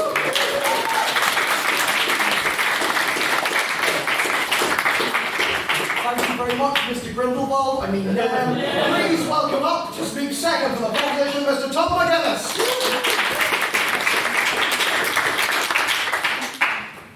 So, Mr. Nairn has told us, you made a fairly solid point, that the Voldemort Wars were a one-off, and that magical life is much more exciting. I would, however, point you to the ancient Chinese curse, may you live in interesting times. Yes, wizarding life is exciting, but I would point you to the case of Dangerous Guy Llewellyn, the famous Quidditch player who, while on holiday in Greece, was eaten by a chimera, something which has not happened to anyone in our time, in our non-magical world, since the 800 BC. Don't worry about it. And of course now Becca has talked about the passive benefits of being a monk. All the terrible things of which witches and wizards and warlocks have to be consciously aware of, that we humble muggles don't have to worry about. And the bliss of ignorance is certainly a compelling argument. But more compelling still, I believe, are the active benefits one receives from being born without the curse of spellcrafting. For instance, while no small amount of controversy has been raised in our non-wizarding world about the undue influence which certain educational establishments have on our political, sphere, it has to be pointed out that this issue is worse by orders of magnitude in the magical world. As far as we can tell, in the United Kingdom of the Harry Potter universe, there is only one school, and almost every single member of the Ministry for Magic has attended it. It is worth making clear that Hogwarts is the only school that we are giving any evidence of existing in Harry Potter's version of the UK, and the only alternative, we are told, is homeschooling. There is no magical primary school, and crucially, there is no form whatsoever of tertiary education, which is... On that point, you don't need a master's in maths when you can just go and all the money you want is there. That's a spell. There's poor wizards, man. Wizards are given a frankly terrifyingly lax secondary education, an education that is entirely bereft of English, mathematics, history, geography, languages, or the sciences, and are then thrust out into the world with the power to turn back time and an 11-year-old's understanding of causality. The horrifying implications of people with ungodly powers being given no particular education on ethics beyond, here lads, murdering, torturing, or enslaving people is pretty bad crack, should be pretty apparent on the face of it, and it leads to the bigger point. We as Muggles should, if the system were working, be given the benefit of an education that gives us a full, rounded understanding of the world around us. The wizarding education system, meanwhile, is centred purely on magic, not to downplay the importance of magic, it's a foundational aspect of their world.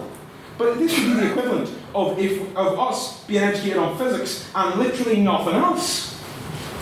And back to my earlier point, the wizarding government is entirely made up of people who have received this horribly inadequate education, which calls into question their ability to govern properly.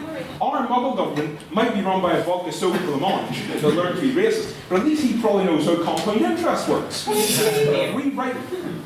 you. I wanted to clarify something that was earlier on. We didn't address it, we didn't say it correctly, no offense. Okay, such a nerd, you can't magic money out of nowhere. That'll go against GAM's ethical configuration. Yeah. Can't do it. Clarification. We rightfully complain about people getting headlights they happen to attend certain secondary schools or certain universities. But for wizards, not only is there only one acceptable secondary school and no universities, but your future is at least partially determined by something altogether more insane: your schoolhouse. As someone who went to a school that had houses, the idea that those have any impact on your actual life is lunatic. No thank you. People's lives are determined not by their academic achievements, but not by their individual merit, but from some Tolkien felt Myers-Briggs test. In The Philosopher's Stone, Ron Weasley tells us that there wasn't a wizard or witch who went bad who wasn't in Slytherin. Now, not only does this say something pretty concerned about Hogwarts' ability to spot red flags, but it also means that if you're a witch or wizard with aspirations towards badness, but your ego is overshadowed by a slightly greater tendency to be smug, arrogant, or boring, then you will find your opportunities in the field of magical fascism quite drastically limited. Muggles are clearly better off. We in this room are living evidence of this fact. We get to experience a full, rounded education, no thank you, that gives us a nuanced understanding of the world in which we live. Every fresher attending this debate, you're better off than a wizard purely by your being here. You will receive a better education, gain a more erudite view of the world, become a more rounded being than any wizard could ever hope to be. I, as a postgraduate student, consider myself immensely better off for the university education I received, and no amount of revoltingly flavoured jelly beans could ever convince me otherwise. I know magic can seem alluring. This wild excitement can seem alluring, but you have to be sensible about the wizards, okay? It is better to have a nuanced understanding of the world. To struggle, like you said, if you could just magic your mind through, there's no struggle, there's no incentive, there's no thrill. Is there not more Is there not more feeling of achievement, of satisfaction, of looking at that kitchen that it was dirty before, you cleaned it, and going, "Aye, right, you, broom, that's your job now, I'm off for a smoke." Right? There's no thrill to that. There's no excitement, there's no danger. The very spark, the very essence of human life would be robbed of us with magic. I urge you to vote for the proposition. Thank you very much.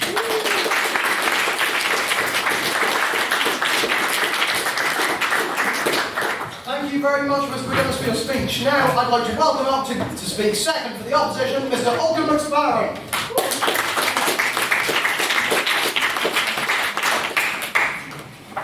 Right, I had a fair amount of speech actually written here, however, I've now got a lot more rebuttal to say than I thought I was going to. So, ladies, gentlemen, witches, wizards, warlocks, and anything else on the spectrum of fantastical creatures that occupy our world, we of the opposition are here tonight to prove to you unquestionably that Muggles are not better off than their wizarding counterparts, but in fact have an inferior way of life, while the wizards, on the other hand, have, to be fair, things pretty sweet, some may even say magical.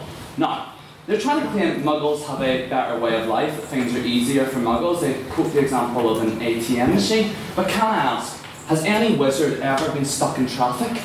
Has that ever happened? No, they just teleport. You're talking about the problem about quills. Yeah, quills are inconvenient, but they look far cooler than pens. Like, they really do. And I mean, like, okay, I'm not gonna lie, Voldemort's not a great dude, okay? Voldemort, you know, he is. He's the sort of guy that you kind of know in school, no one really wanted to talk to him, and like, you know, you didn't want to hang out with him, and you kind of always thought he's gonna come in and shoot everyone in the class one day. And you know, he was that sort of guy, and you know, you were nice to him just in case he did it to you. However, all I'm saying is, in terms of his kill count, Voldemort is a rogue amateur compared to the President of the United States of America. And now the NSA is tuned No, you're saying about the better education system that exists within the wizarding world, and that we have, the better education system that exists within the Muggle world, and that, you know, the wizards don't have this good education system. You're talking about the massive political mistakes. I literally know people who vote Sinn Féin and the DUP still, so you know, to say that's the case is somewhat questionable. And you're saying about poor wizards. Well, all I'm saying is the Weasley family are considered a poor wizard family, yet on a single income, Arthur Weasley is able to send 7 of his kids to private school, and on top of that... It's not a private school. Oh, Sorry, you have to accept or reject the point, sorry. And I did not accept your point. He's able to send 7 of his kids to private school, which may have some kids. I don't know, I didn't buy the bloody books. And you know, can I say, I'm the oldest of 7 kids, I don't own my own room. Ron has his own room, so I'm sorry, poor wizards are doing pretty bloody good in my book. But anyway, on the actual far less controversial speech and points I just made that I've written. Now, I want to offer some more minor rebuttal. They're going to talk about the technology that we of the Muggle world have developed. They're going to point out that Muggles have televisions, whilst you know, the poor wizards still have to bewitch newspapers. They're going to talk that Muggles can travel right across the Atlantic. But have you thought about what the Muggles done to planet Earth to achieve this? They had to burn so much fossil fuels. They've destroyed our planet. Now, I'm not an expert, but I'm pretty sure whenever I fly my Nimbus 2000 across the Atlantic, it gives off far less CO2 than the average 747. Wizards have been responsible. They've been ahead of climate change for well over 2,000 years. The Muggles, on the other hand, have not. Now, where is my point? So yes, they've been far better than the environment than their magical counterparts. But regardless of that, yes? I'd like to remind you that on the Harry Potter Twitter a while back, they tweeted that Hogwarts did not have a plumbing system until the 19th century, which caused wizards, quote unquote, to relieve themselves where they were standing and vanish the evidence. So is that really good for the environment? Right, okay, they did vanish the evidence. I'm not going to lie, I have a job and a degree, so I don't spend a lot of my time reading the Harry Potter Twitter page. This kind of fact. However, I'm going to say they vanished the evidence, and that, you know, Hogwarts did eventually bring in a plumbing system, which actually shows that the wizards, whenever they do see a Muggle invention that is worthwhile, such as the motor car, do actually adopt it, but they're very selective in what they bring in, which actually leads to the point which I was going to bring up later in this speech, where the wizards do accept certain aspects of modernity, but unlike the Muggle culture, they don't accept all aspects of modernity, but pick and choose the aspects that they see as overwhelmingly positive. We think because something's new and modern, it's good, but it always necessarily isn't. I mean, look at the current debates about social media. I mean, could you imagine Hogwarts if there was social media? There's enough drama there to begin with. God knows what else would happen. So, on to my next point. Talking about the wizarding world and the society. Now, the wizarding society is predominantly happier than Muggle society. So, it's a fruitful and happy society. The wizarding world is a subculture. All these people from very different walks of life belong to and feel like they're part of the wizarding community. And then the Muggle world has a total opposite problem. I am very unfortunately a part of the Muggling world. However, I'm still hoping one day that I'll get a letter from Hogwarts informing me about the adult education mature student classes, and maybe know all about that. Regardless of this, however, I walk down the street every day and see random individual after random individual who I have no intention of talking to, and they have no intention of talking to me. Most people within our society feel left out, isolated and alone. Through heritage and history, the wizarding community has managed to avoid this. On that point. Okay, I'll take Kyrus. The whole concept of Harry Potter is that there is this massive random society that goes, if you're not a pureblood, you're not one of us. So of course there's a lot of division in the Harry Potter universe. It's literally the main focus of the books throughout the entire thing. Is it though? Because if you look at Wizarding Society as a whole, you actually see that everybody knows everybody in it. I mean, how often do you see it where suddenly the Diggory family happen to know the Weasley family because Uncle Joey's second cousin was somehow the Wizarding Society, everybody knows everyone. It doesn't mean everybody likes everybody. I mean, look at the society, everyone knows everyone here. I know as hell we don't all like each other. This is what happens. You get these close-knit subcultures where everybody knows everyone, and you get a sense of community, which is what the Wizarding world has achieved, which the Muggle world has fundamentally failed to achieve. No. Most people within, okay. Now, you're saying about Muggleborns being left out, and I'm going to be PC and not refer to them as that other term which those purebloods call them, but allowing for a place for those in society who would not be as viewed as magical as others. Take Squibs. Filch is an accepted member of the Hogwarts staff. So too is the librarian within the staff. Squibs and Muggleborns have got a position within the society. They're welcomed within it. I mean, Wizarding Society has shown to be far more accepting and tolerant than Muggle Society. I will acknowledge there are a few extremists who don't want to make it so inclusive. However, fellows like Voldemort and his cronies are not representative of the bulk of Wizarding Society. So with the Wizarding Society, we see a close-knit community of largely sensible adults who try and make a better world for all, both wizards and muggles alike. To reiterate some of the points presented by the first speaker of the opposition, wizards possess naturally superior abilities to their muggle counterparts. If we look at wizards, though, we see a society which decided that it is in their best interest and the best interest of the muggles to keep a distance between the two. The wizards, if they wanted, could actually crush the muggles with ease. A few well-placed imperious curses on important political figures, and you would see a world in which the wizards run everything. They, however, have chosen not to do this, but rather let the muggles develop and arguably even help them through the intake of muggleborns in the wizarding education system, rather than leaving it with the odd kid in class who accidentally sets things on fire. They are helping the muggles actively. I mean, they've got a minister for magic to go and help and meet the prime minister of the muggling world. As a famous wizard once said, it was pity swayed his hand. The wizards have taken mercy on the muggles and have decided to let them be. However, and I want to finish up here, I want to now address my own personal hero in the wizarding world, Gellert Grindelwald. And I want to say this, he was totally right. Muggles are shits. Let's forget all this champagne and socialist Albus Dumbledore peaceful coexistence nonsense between muggles and wizards, and let's get things straight.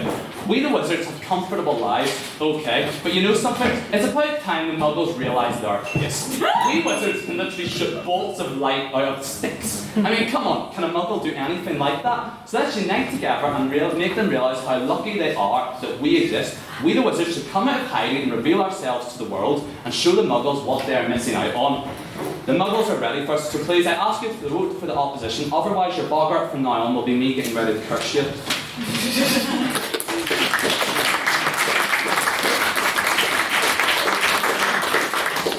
You're very lucky, Olcott, that everyone started clapping as soon as I pressed the "you've gone on for too long" sign, which no one could hear anyway, so that's fine. So, I'm now going to get my timer back up on my screen as I was busy getting a sound effect. There we go. We went on for about 8.5 minutes there. So, please welcome up our final speaker for the opposition. Proposition. One of them. Miss Emma Brody-Werthers.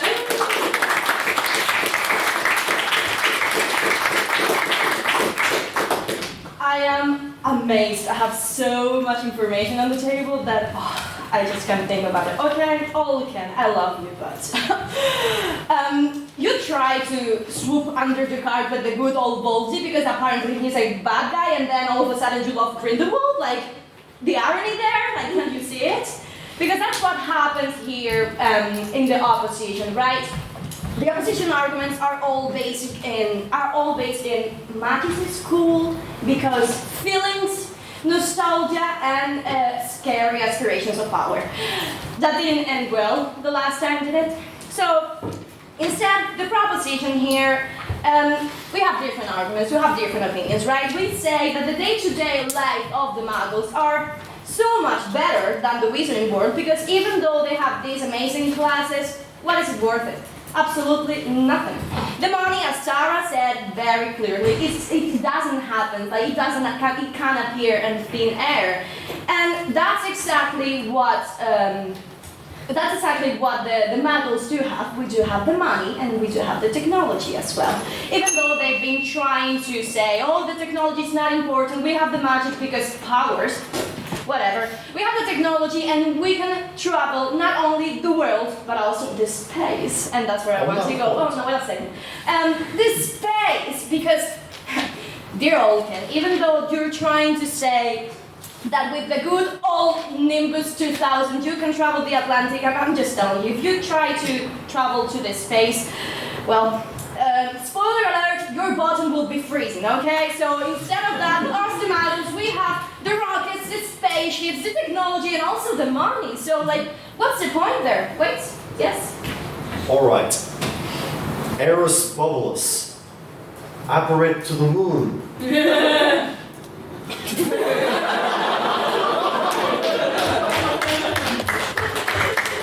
can be a good point if you try to make my points look less important, but I'm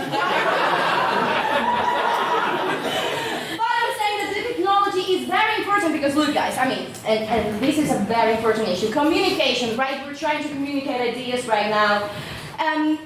The Muggles are much better off in that sense than Wizards. You know, the last time that Wizards tried to unite together and build a community, they ended up killing each other. Not like us. On that point.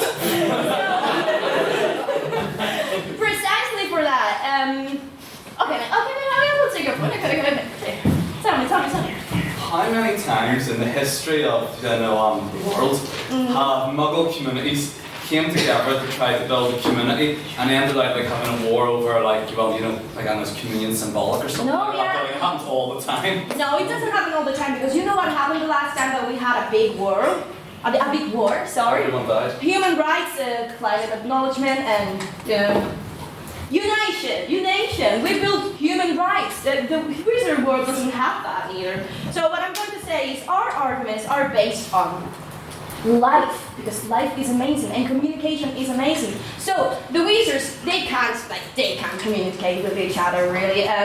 You know the Patronus, right? Yeah, the Dementors, all of that. They communicate with Patronus. Like that can be cool if you have a stag, you know. But if you have a cow, what's the point? It's like it's not as cool. When you go with a stag, a dragon, that's amazing. But in reality, I bet that most people here will have either a pig, a cow, or something like that. I'm sorry, I don't want to offend you. But that's so instead we have WhatsApp, you know, so much easier. We don't have to talk with each other, face-to-face communication. That's boring. It's not nowadays anymore. So yeah. How was it, Connor? Do you have a point or? Sato here. So well, yeah, technology. It's not about television or traveling across the Atlantic or like thinking that the space is not good enough. We have bigger opportunities out there. The Muggles are better off. Like we have the technology, we have the money. Wizards, like they only fight against each other. We tried to build community after all our fights. They actually didn't. We're still talking about it though. Yeah. Given the chance to become a wizard and live in the wizarding world, would you really not take it and stay here? I would stay here and live a sad life, you know. So yeah, basically, it's true what Russell said though. Greatness inspires envy. The greatness of the Muggles inspire envy, of course. Because actually, like, no, I'm not not going to take any more points. I think that's okay. Because who was the creator of this wizarding world? Sorry for breaking all the situation here, but it was a Muggle. So, and she was a wizard. I mean, she could have made magic and write the 7th book faster because I was so hyped that I couldn't even just like wanted to have my hands on that book. So yeah, basically that. I'm going to resume our points, okay? If I have time. Of course I do, because I don't have any to say. Our day-to-day life is far more interesting. The technology, as I said, the communication is far much better. Our human rights that we developed after our Second World War. And also, no more points. I'm tired. Sorry. Sorry, I love you though. The bad magic. The bad magic is a very good point. I love cursing. I do. And I'm not going to do it up here because I was fine last week and it's not a good thing to do again. But if I were a wizard, oh boy, I could have killed everybody in this room already for just cursing or torturing, you know, but like, it's not a good thing to do. And since I am a good person, I'm not going to do it, but I'm 100% sure that these guys will be very much happy doing all the cursing. Do you boys? I bet you do.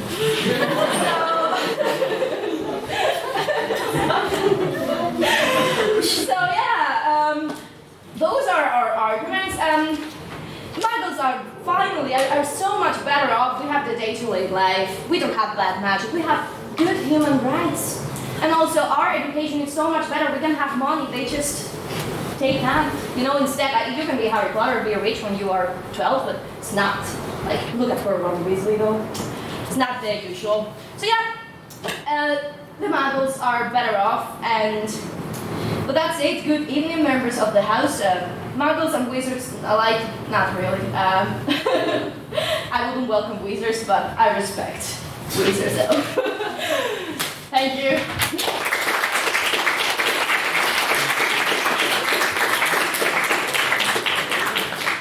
Thank you very much, Emma, for your speech. Now it gives me great pleasure to welcome, speaking last for the opposition, Mr. John MacDonald.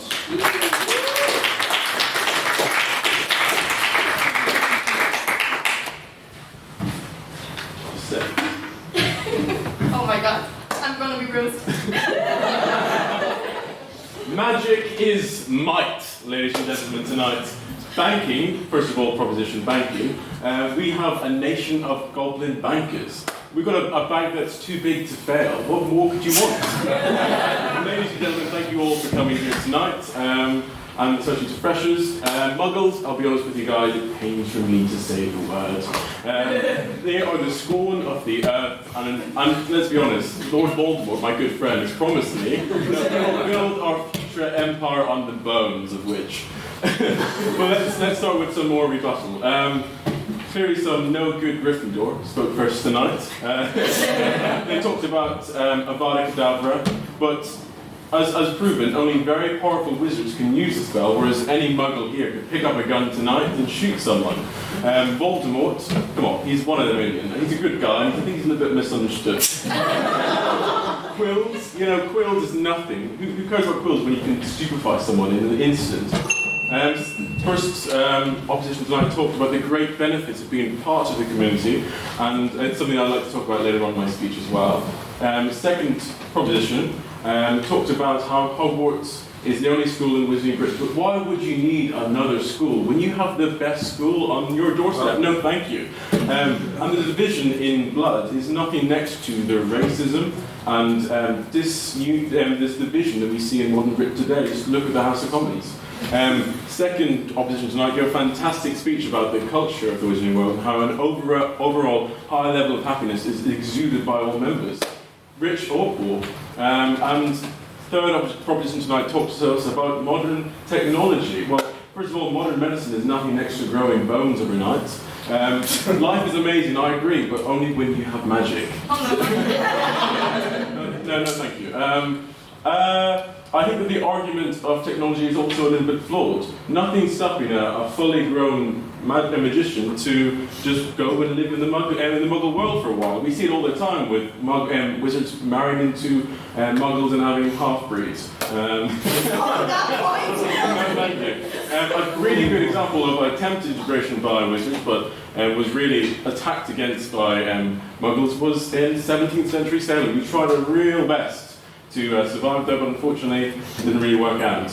I blame them. And we also see, as well to this technology argument, is we've got Harry Potter, Lord Voldemort, and a better example is Hermione Granger, who all grew up in Muggle society, but came to Wizarding Britain and decided, actually, this is the best option for me. They never went back, and I would ask someone to come up with an example of a single student who went to Hogwarts who decided to go back, who preferred the Muggle world. On that if you can name a name. I don't need. Well, no, no, thank you. In fact, our wizarding background would only enhance a Muggle lifestyle. Imagine going to a festival with a tent from Harry Potter. I think you'd be the coolest guy around. But anyway, on to my speech. Who really wants to be a Muggle, grovelling at the ground and incapable of this great gift of magic, completely ignorant to the concept? Imagine living a life not knowing about this. It would be horrible, I think, to have that. Imagine living in this beautiful and wondrous community. Because being a Muggle doesn't make magic not exist, it just makes you not a part of it. Alohomora, Wingardium Leviosa, not Leviosa, invisibility cloaks, memory charms, bottling fame and brewing glory. All things possible under Wizarding Britain. No, thank you. Sure, we have our own problems. Three-headed dogs, moving staircases, Gryffindor. Thankfully, I'm pleased to report that we got rid of the Hufflepuff problem a couple of decades ago. But my main point tonight will be on the dangers that Muggles impose on the rest of the world. Muggles are a real threat to our great world. And it's why we need to make this threat not a threat anymore. Nuclear weapons pose a great threat of wiping out every single living species on this planet. One little button can kill us all. Can't see that in Wizarding Britain. We're a little bit more civilized. On that point, No, go ahead. Wasn't there that Irish fellow who used to the word thing up?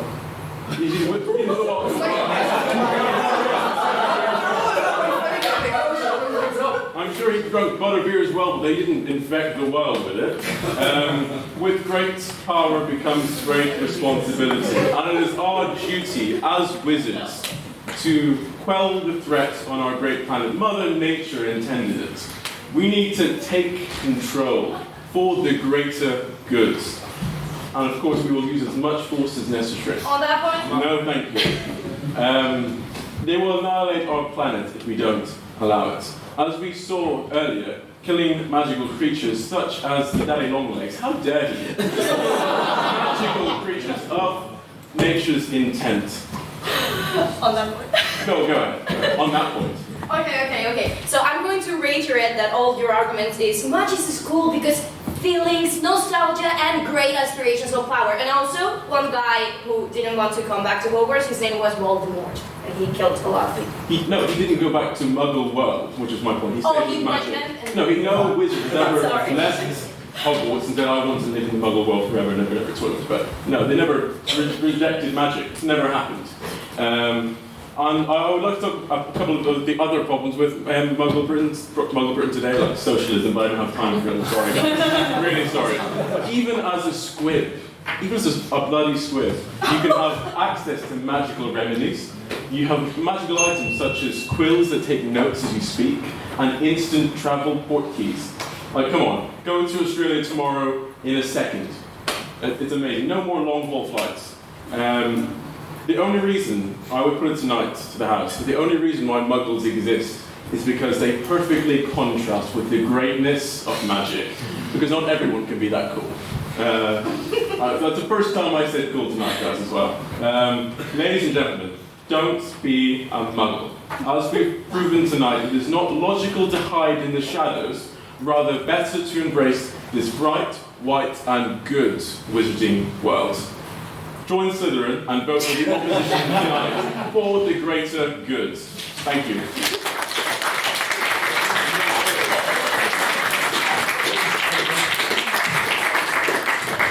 Thank you very much, Mr. McDonald, for your speech. And I would like to remind everyone in the room that the speeches given do not necessarily reflect the of those that are giving them. So, except when they do. Except, of course, when they do. And I'd just like to point out This is the second time Mr. McDonald has given a speech along very similar lines about his feelings on Muggles, but there we go. So, we're running a bit short on time, but I'm going to make sure we get as many questions in as possible. This is the bit where we get to ask questions to each of the sides, and I will ask questions for the proposition, the opposition, and the abstentions, which, believe me, we'll get to. So, are there any questions for the proposition? So those that are in favour of the motion, please raise your hand. Yes, please state your name for the minutes. Callum Conley Galway. What is stopping the Wizarding World from adopting any of the technology that is available in the Muggle Society? Because they've no idea how it works. Mr. Bradley spoke about putting together a PC with no access to the internet, no education on circuitry, on physics, on any manner of engineering. A wizard, confronted with a Muggle computer, would have no earthly idea what he was doing. There are a rare number of wizards who have kind of got the hang of cars, just about, and even then they crash them into magic trees. Wizards are a gang of idiots. I'm just saying it. They've got some fancy spells. That's made them lazy and slow. You've managed to put a huge amount of energy and made a map that can let you see where people are inside one school. The NSA can do that with an entire country. You think you've got a wee spell, you've got a wee stick, you fire that at someone, it kills them. We've got a satellite that can drop rods of tungsten on you from space, right? We know where your school is, and if you get too shirty, we'll turn you into a crater. Well, and now I'd like to call upon someone from the opposition to respond. Once again, another seamless threat of Muggle violence.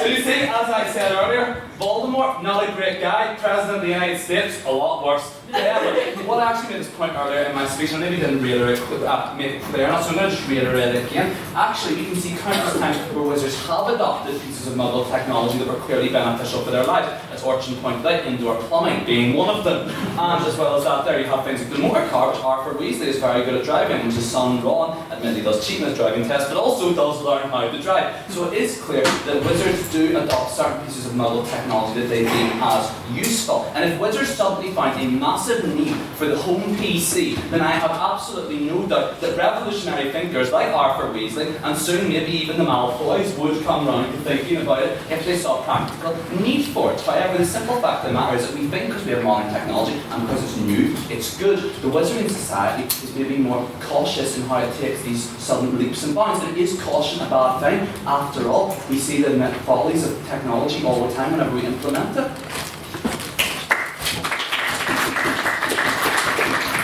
So, are there any questions towards the opposition? Yes, you say name. Can I reply to that? Unfortunately, no. It's just questions for the opposition this time. Yes.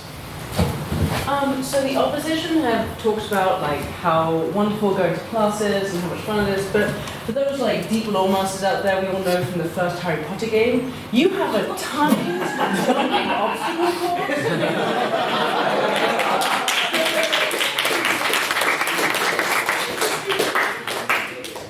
Can I finish?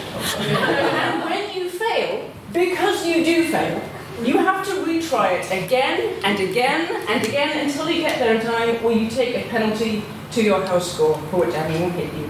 So, do you have anything in response to that? Pepper, could you please take your name for the minutes? Sorry, I'm Pepper. What's your second name? Hobbs. I am aware, having completed Harry Potter PS1 game back in 2016. Yes, we got a copy of it again, and I decided to actually complete it this time. Anyway. Yes, it is very infuriating having to do that time and time again. However, have you ever had to get the 1E bus to the city centre, then the 9A bus to Queen's? Let me tell you, Muggle world, you have the same problem of crappy travel with getting to your place of work, and you do get penalties for it time and time again. Trust me, my lecturers keep telling me. So the same penalties do exist within the Muggling world. If anything, the Wizarding ones are slightly more interesting in how you get to your classes. There we go, and proposition to respond. And I'd like to take this opportunity to sort of discuss the downsides to wizarding travel. So the port key has been mentioned a few times, And yes, admittedly, you know, it is a bit more convenient to be able to instantly travel to somewhere. However, it should be borne in mind that with, you know, if a bus goes wrong, the bus crashes or the bus is late, if a portkey goes wrong, you end up in a murder maze. That boy from Twilight has just been dead. Your mate's rat is trying to kill you. There's some boy we know knows, right? There is a lot more that can go wrong in the wizarding world than can go wrong in the Muggle one. Okay, and now we move on to what we call abstaining questions. Abstaining. Abstaining. So this isn't a sneaky question for the opposition. It's not a sneaky question for the proposition, because people have tried it and we've been burned before. An abstaining question is a question that is towards both sides equally or neither side. It's something you just kind of throw into the ring for them to respond to. So, yes.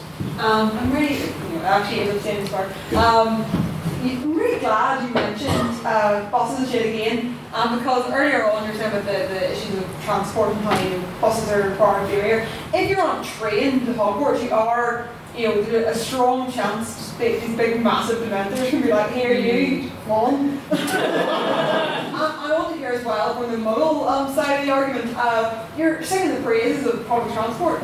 Surely there should be less environmental impact if you're portkeying about and operating or whatever. Can you give me the merits of like transport in each of your various words? We're one of the really boring infrastructure aspects of Muggle v Wizardom.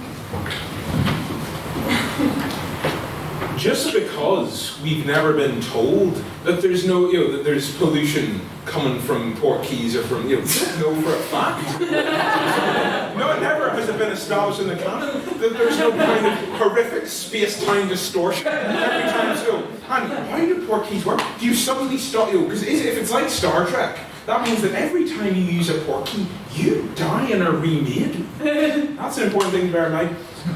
And at the end of the day, Muggle translation can take you to the stars. Wizard translation can take you to somewhere else. Can you not operate the moon? How would you figure that out? Now, would you just sort of go up to the moon, you're on it, you next you just get, how do you predict the exact position of the moon? Because you boys don't know physics, you've got no idea how the solar system works, because you're a crowd of Egypts. You're going to get flattened to bit pieces by an asteroid, you're going to go out there with a bubble of air around your head and immediately freeze, because again, you're Egypts. Wow, opposition to respond. Okay, so I've got a few things to say. So the first thing, this idea of, but what if the portkeys are causing pollution? Is the same equivalent of that like weird conspiracy thing where like someone like Alex Jones is like, but what if windmill make frog gay? It's completely absurd and really callous and doesn't go. Addressing another one of his concerns with portkeys. It's like, oh yes, a portkey brought people to a murder maze after it was hijacked. Someone to not its destination after it's hijacked. What an absurd thing. Portkeys under normal functionality will go to exactly where they're supposed to go, and that's no concern at all. This notion of, you're on your train, the Dementors are going to come for you and they're going to suck out your soul. Well, the Dementors only go for the bad people, and this is a confirmed statement from my ministry official, and he's confirmed to me the safe use of Dementors, and that is that Dementors see what you do, and they know if you're bad, and if they eat you, it's because you've been bad. And so if one of your friends gets eaten by a Dementor, you should be glad, because they were a bad person and they deserved it.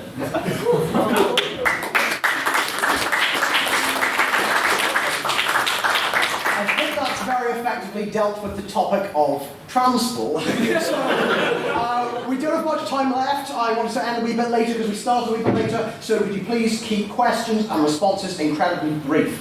So you've got your hand up already. Any questions for the proposition? Okay, there's one. Yeah, there you go. On the topic of Dementors, can you please justify the existence of the single wizarding prison in which you are constantly tormented forever? Oh. Yeah. Well, shit.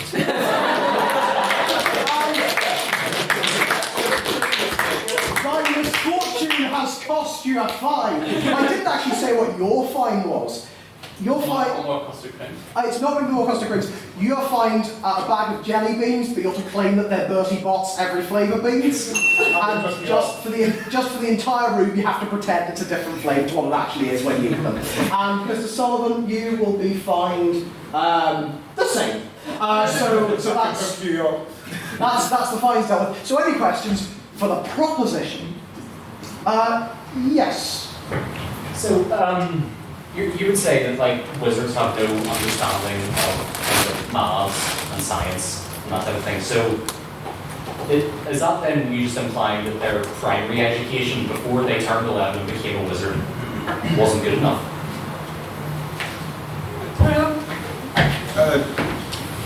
Yes, yeah, immensely so. Like, primary education's great and all, I could use reform. It's great and all.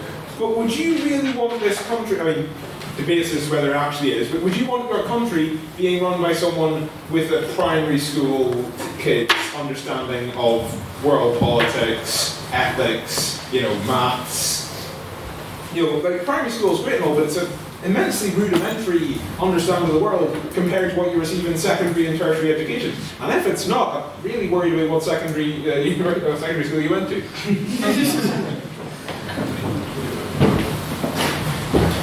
I was distinctly reminded of a quote I used in an essay about a year ago. It was an essay on democratic education systems, and the line was, to educate for democracy, we must educate through democracy.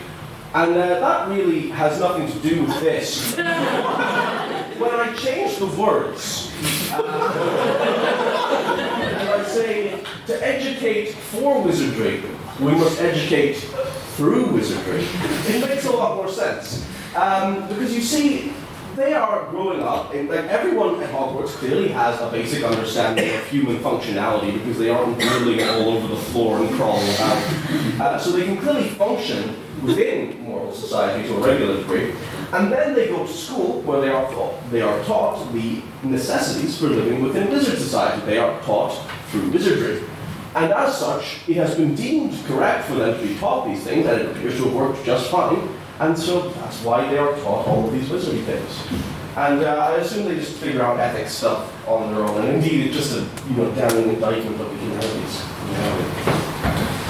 Any questions for the opposition? Keep it very brief. Yeah, you were so eager before, we'll just go for it. On the topic of Dementors, can the opposition please justify the existence of the single wizarding prison in which you're sent to be tormented forever by the literal personifications of depression which infect your mind and drive you insane?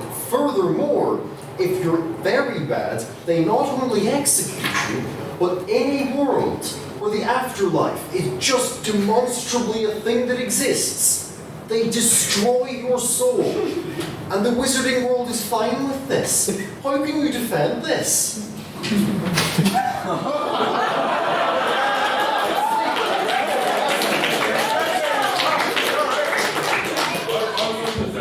Because I think the fear of what could happen if you do something bad is a lot better than, is a lot more effective than say not. Take that as it is. Don't eat bad people. Exactly. Dementors don't eat bad people. As we saw, we've got a 100% success rate. Sirius Black managed to escape the prison because he was innocent. As you can see, innocent people taken out alive, bad people get consulted. I think that's how it should be. Thank you very much. That's awful. The idea of horrific punishments being used as a deterrent has been proven fictional since the 1800s, when we stopped, cutting people's hands off for theft. And what's more, the use of torture and of horrific conditions of prisoners is further being proven as a backwards, maladjusted, ridiculous way to treat one's criminals. As is shown in the Wizarding world. Bellatrix Lestrange gets put away for, I don't know, whatever she did. Probably just, magical fascism. Comes out, matters, they torture you. Comes back worse than she was before. Whereas in the Muggle world, we are moving towards a more reformative, rehabilitative form of incarceration. In the Scandinavian nations, in more enlightened democracies, are moving towards a more enlightened form of incarceration. Yet another way in which the ethical and philosophical advances of the Muggle world make us vastly superior to those wizarding buck agents. If that is, if that's a profound. Yeah. So, we're now going to ask for one final time for any abstaining questions. Yes, so can you state your name from this? Yeah. Hello there, I'm Jay Ratcliffe. I would like to ask both sides, would you think it's possible now or at any point in the future for both Muggles and Wizards to coexist, as in this team society? Let's go ahead, yeah. So the opposition to respond first. I think there's a really good opportunity to coexist. We've tried it before, so we'll do it by force this time. As mentioned during my speech, Lord Voldemort, my good friend, will ensure that we do coexist quite peacefully as your overlords. Thank you very much. Well, it's been a proposition to you wish to respond. I mean, I agree with you, you know? Also, as a last name, you know, Radcliffe, you know? No relation.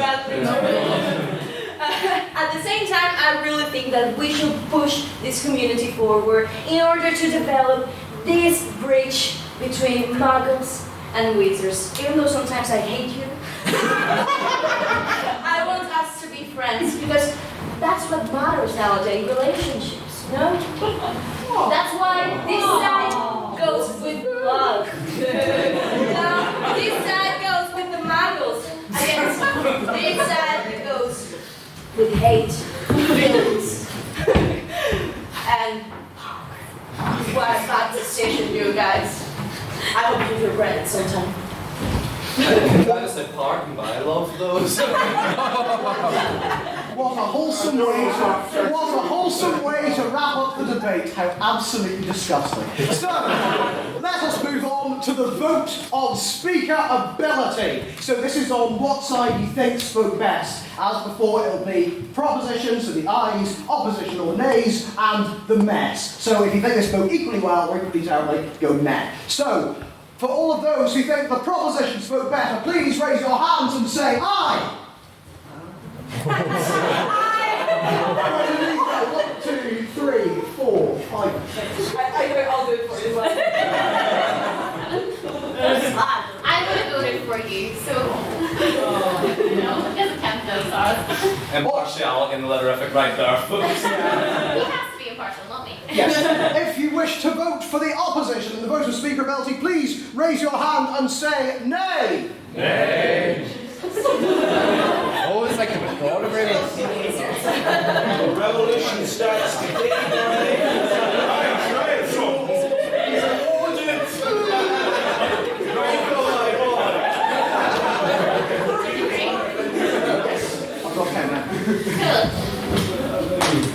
And for those of you who thought they spoke equally well or equally terribly, please raise your hand and say meh.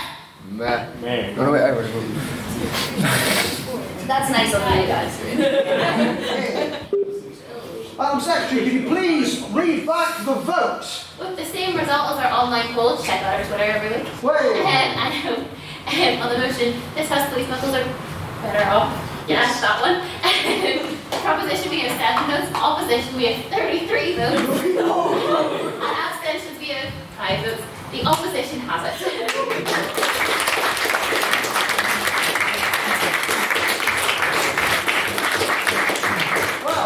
Have veritably cast Avada Kedavra on that motion. Just a question, because this struck me midway through the debate. Hands up who has no clue about Harry Potter in this room. Okay, just checking, just checking. So you may have been a bit lost, but it was on the idea of... I can see the Facebook comments now. Litterific endorses wizard fascism. Well, here first, folks. Well, before we go, oh, look, a slide. There's a couple of things I wanted to pay attention to. So, there's a little procedure as to where we're going. So, if you haven't signed up yet and you want to sign up, it costs £5. Troy will be at the front with a laptop and Bryson will be sitting beside her collecting your money. Signing up gives you access to our training events, gives you £5 off your formal, so you essentially get the money back. You get to go to a Stormont Mixer, which is happening on the 9th of October, Christmas dinner, and loads of things I've forgotten and wouldn't list because of the amount of time. You also get a sweet membership card. So that's what you get for membership. Hope you've enjoyed the debate. Sorry I didn't get to allow everyone to ask a question. Also, if you want to speak at a debate, which I very much encourage, especially if you've never given it a go, Russell will be there. I'll be around. We'll be around with this laptop to sign you up. So if you're interested in giving speaking a go, chat to him. If you're interested in going to the UCD Novice IV, and for those of you who haven't spoken at a different university before, I very much recommend that. Speak to Ben McMinn, who will be wherever. Speakers to the front for a photograph when I bang the gavel, and everyone else. Conor McGargle will be outside after he's taken the photo to take you all to Lavery's pub. I very much encourage you to do so. And on that note, next week's debate is this House of Prosecute Soldier F, which will be in the same room. Mischief banished. I declare this meeting adjourned.